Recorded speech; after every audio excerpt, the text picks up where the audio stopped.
thank you so much. I really appreciate that. Thank you. And thank you for coming to the film. I really appreciate that, to all of you. Thank you to David and the festival. It's a wonderful honor. Our pleasure. We're very glad you're here. Thank you. I guess I wanted to start to talk about sort of how you got involved in the project at first. And my understanding is you reached out to Florian Zeller, the director, and maybe wrote him a letter. Can you talk a little bit about that? Yeah, well, an email. Letter sounds more romantic. Okay. I should have done a letter.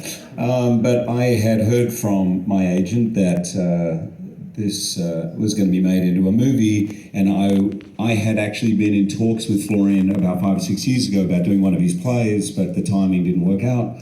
I'd just seen The Father, which, as you all know, is an extraordinary movie, and I'd also heard that there were a couple of other actors being talked about. So I wasn't quite sure what to do. I said, listen, I really want to read the play. I had not read the play, so I immediately got the play. I read it that afternoon and just felt in my gut an urgency to play the part and to be in the film if that was possible. And I had never emailed a director before about in this way. I wasn't quite sure what to say, but I just said, listen, I'm a big fan and I love, we'd been in talks before, and I said, the play, The Sun is so beautiful, the role of Peter, I would love to play. I've heard that you're in talks, maybe with, actually, I think I said the word dancing. I think I've heard you maybe dancing with a couple of other people, maybe.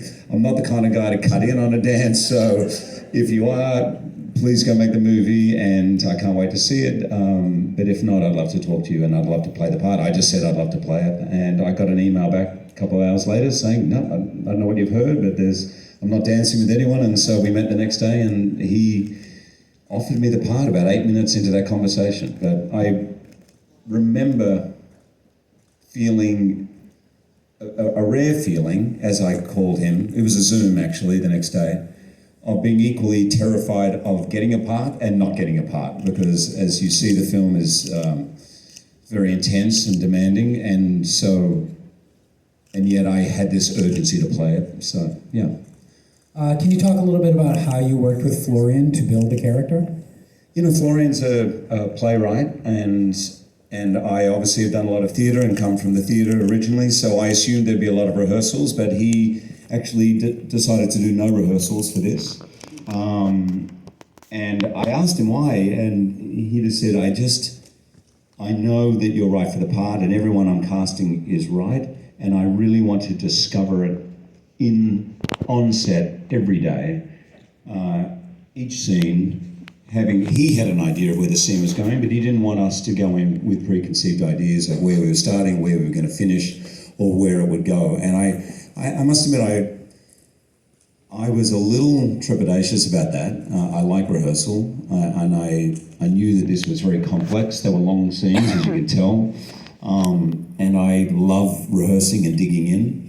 But actually now, having worked with him, we obviously talked a lot about the character. I emailed him a lot. We spoke many, many times about things. But when we would start a scene, we would just start from wherever we were, and then we would just sort of go along the path, and I would trust him. I had an innate trust in him as a director. He's very strong. Obviously, he wrote it. So all of us put ourselves in his hands, and we just, wherever the scene went. And I really, really loved it. I found it very freeing, actually. The film in so many ways hinges on your relationship with Nicholas, played by Zen McGrath. You're someone with a very long, successful career. Zen's really at the beginning of his career. Can you talk about how you were able to develop a good working relationship with him in that way? Yeah, we did spend quite a lot of time together, and we were in a bit of a COVID bubble. We were shooting in England a year ago, so you can picture what it was like. And it's an independent film, or a small film, so we couldn't afford to shut down. So we were being very careful about where we went. So we actually had a lot of time together. And Zen, I think, was 19. He just started university. He's from Melbourne in Australia, and we spent a fair bit of time talking. And then we spent a lot of time together hanging out, because I really wanted him to feel comfortable. It was his first big movie, even though both of his brothers are actors, and so he's been around and been on sets a lot. And I really didn't need to worry at all. I mean, he was just, from day one, very comfortable he has, as you could see in the film, is a beautiful actor. He has a great sensitivity. There's a vulnerability about him, but there's also a strength and a confidence to him. And I remember vividly on day one of shooting, he had quite a difficult scene the first day. And our first break, we came out from the set, and his father, who was there, was traveling with him, was actually shaking. He was so nervous, and I of course I felt for him. You know, I'm the same age as his father, and I just imagined what that would be like, watching a son of the first big movie, you know, on set. So I felt for him. He was, that was Craig. He's an amazing man, and the mother. So that I understand why Zen is how he is, and he also was beautifully directed and mentored by Florian, I think. Yeah. On the other end of the spectrum is Sir Anthony Hopkins, who is has a pretty great career behind him, and who comes into this film without a lot of screen time, but just nails every minute of it. Can you talk a little bit about the scene with him? I can talk as long as you want Sir Anthony Hopkins. Working with him is such a joy. A couple of things I want to say. I think Florian, maybe 6 months before, rang him to see if he would play the part. And from that moment on, Florian told me he got an email, if not every day, every second day, with ideas about the character. And he said, it's a one-day shoot for him. It was an important 6-7 page scene. Hey, Chris. But he said, I got the same amount of emails from Anthony for the father as I did for this film, The Son. One, he was in every scene, one, he was in one scene. So if there's any aspiring actors here, there's a great lesson in that. It sounds like email is very important to the acting career, from what I can understand here. Email is very important to the acting career. Exactly. And the other thing that I remember about that day, it was the first film that Tony had done since the pandemic. So he hadn't acted in 18 months or 2 years. And we came in to shoot. I hope he doesn't mind me saying this. Sorry, Tony, if you do. I'm sure he doesn't. Yeah, I'm sure. We came in to shoot, and he arrived at 5 o'clock in the morning because he'd woke up at 3:30 or 4, so excited, and so he just came to set. He arrived as the locations guy was arriving. There was no catering, there was no nothing. He was just there, and we set up for the wide shot of that scene at the dining room table, and the wide shot was mainly focused on him.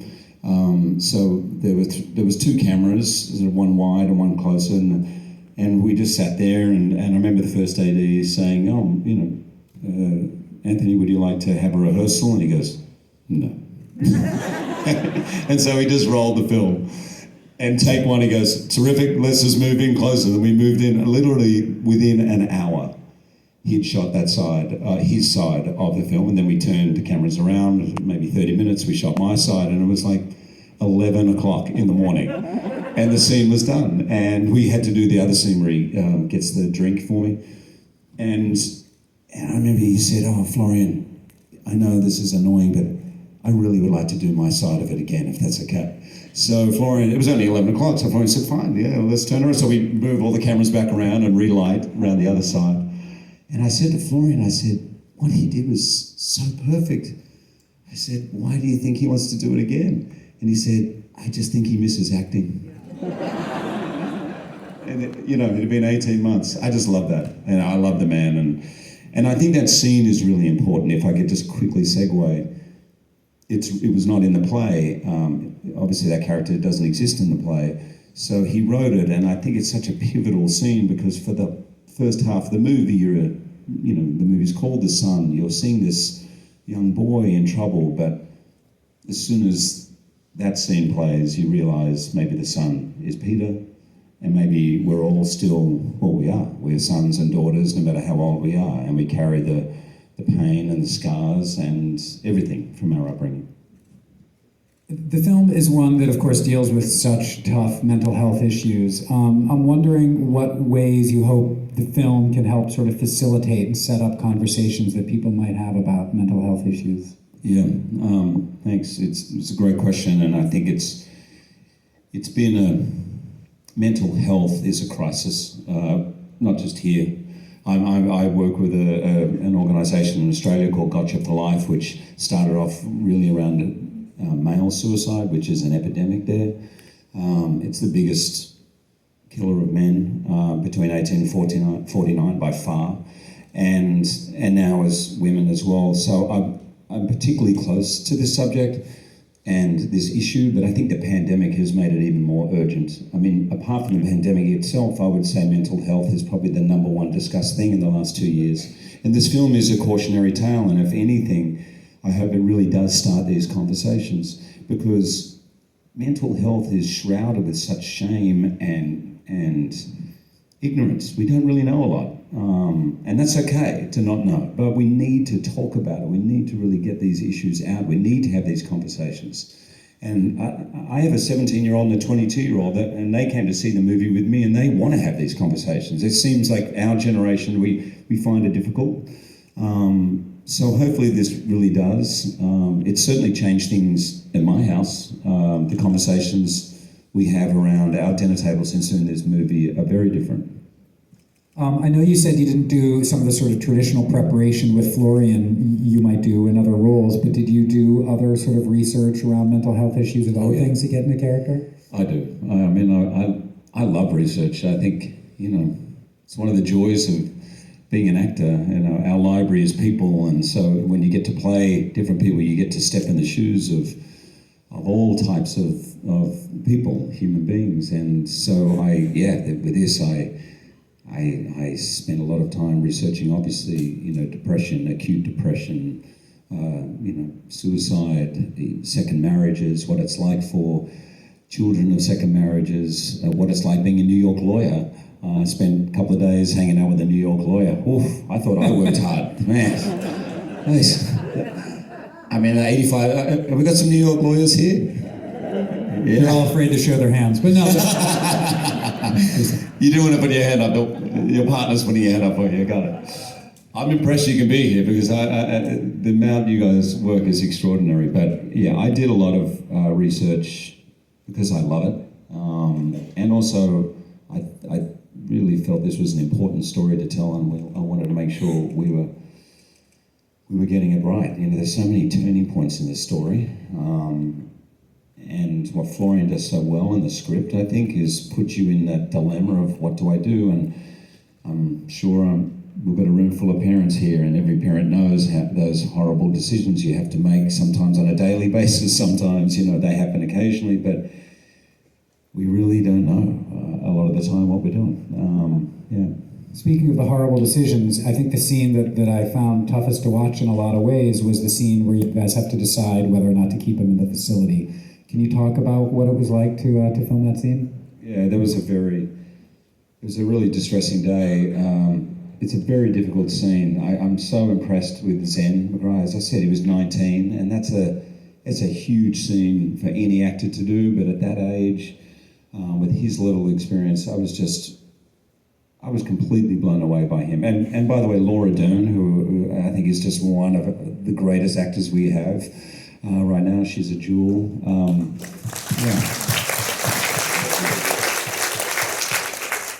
It's really harrowing, because you have a doctor who's saying, if it was my son, I would keep him here. And then you have the son talking to the father, in particular, one point saying, you can't abandon me, don't abandon me. So there's all this history and trauma playing out in real time, and you see the parents who are also split, so maybe they're not acting very well as a team together, but nothing is said, and time, and a decision has to be made now, and you're doing it in front of your son. All these complications are really what it is like. And Florian, I know, did a lot of research about this. And what was, I think, really moving when this originally was done as a play in France about 5 years ago. And when the play was on, Florian said a lot of the audience would stay back and want to talk to either the actors or to him if he was there. And he says it wasn't for them to say congratulations, it's just they wanted to share their story, because these stories are shrouded in a lot of shame. And I think hopefully what people will see with the film is that we are in this together as a community, as families, and as a society, and we need to really have these discussions. So anyway, that scene is beautifully written, and yeah. We have time for one or two quick questions from the audience. If we have a quick question, then yes, right here, sir. First of all, the film is amazing and so moving, and thank you for coming to talk to us. But as frightening and upsetting as that scene was that you just described in the hospital to make the decision, it's almost scarier the scene after, where Nicholas is acting so like everything is fine and everything is so perfect and he's just so happy making coffee. And my question is, your character and Laura Dern's, do you believe that it is fine in that moment? You're talking about going to the movies. What does the character believe? Because it's just so frightening how he can trick you to think everything's fine, and he just had this plan. So the question is about the scene when they're at home and Nicholas sort of seems all right, and about how Hugh and Laura's character would have sort of been deceived or so into thinking that he's okay, and that was a chilling scene. Could you talk a little about that? Yeah, it's a really great point. And one of the things that came up in my research is how often when people end their lives, the people closest to them will say things like, but he was doing so, or she was doing so well. Like literally I saw them 3 or 4 days ago, and I don't want to generalize, but often once the decision is made by the person ending their life, there's a relief because they've lived, it makes me emotional to think about it, but they've just lived in such pain for so many years and fighting, trying, so that's quite often what happens. Although, you know, it was Florian's idea when he says, I'm just going to go and have a shower, and he walks off, the father is still a bit uncomfortable that I can't see, you know, so it's not like it's a full exhale, but there is that sense of, oh, we did make the right decision, and thank God we trusted him. He just needed to know we were listening, we needed to know that we were there for him, and we're here. So anyway, that's the reasoning, I think, behind that scene. All right, well, we have time for one more, and then we got to go. Right there, yes. You talked a little bit about the guilt at the end. The father is carrying this guilt about releasing his son, and then his son committing suicide. And the last scene really conveys the impression that this guilt is overwhelming and there's just no way of ever getting past it. Can you talk about both portraying that in the movie and from your dealings with helping people with mental illness, if you have any. Question is about your character and carrying the guilt towards the very end in that final scene, and the indication that he's still struggling with that. Yeah, thanks for that question.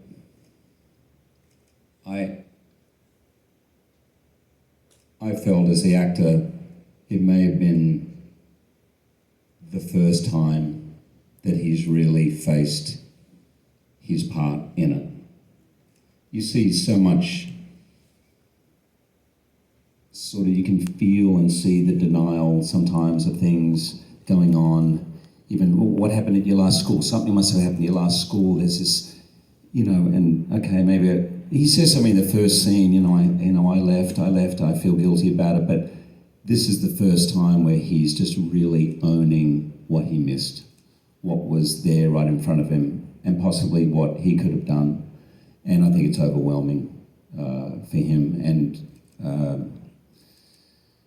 shooting that was one of the hardest days I've ever had. I didn't know what Florian was planning, if it was going to be a wide shot coming in closer. I chose not to ask him, because by this point our process was not to premeditate or plan, just to go with what was there. It ended up being just that one shot. We might have done 18 takes of it, 19 takes. I don't really remember. My father had died about 3 or 4 days before, so I find it hard to watch that scene because I could feel him in the room. So there was for me as an actor, a quite very emotional day and a beautiful experience. as well as being very difficult. And Vanessa Kirby was extraordinary. She's an amazing person, an amazing actor. That crew were incredible. I remember writing down that morning as I was going in the names of all the crew. And I think prior to this movie, in a scene like that, I would have thought of getting in my own space for it, just in my head, or just in creating my own space. And I just had a sense that morning that I needed the help of everyone on that set. And they did. I could feel their energy. So I mentioned that because that crew were extraordinary. We were in that room for the whole day, pretty much, doing that. Anyway, thanks for the question. Wow. It's an incredible scene in an extraordinary film, and your performance is just so wonderful, and we're honored to have had you come and talk about it with us today. Thanks, so thank you so much for doing this. We really appreciate it. Thank you.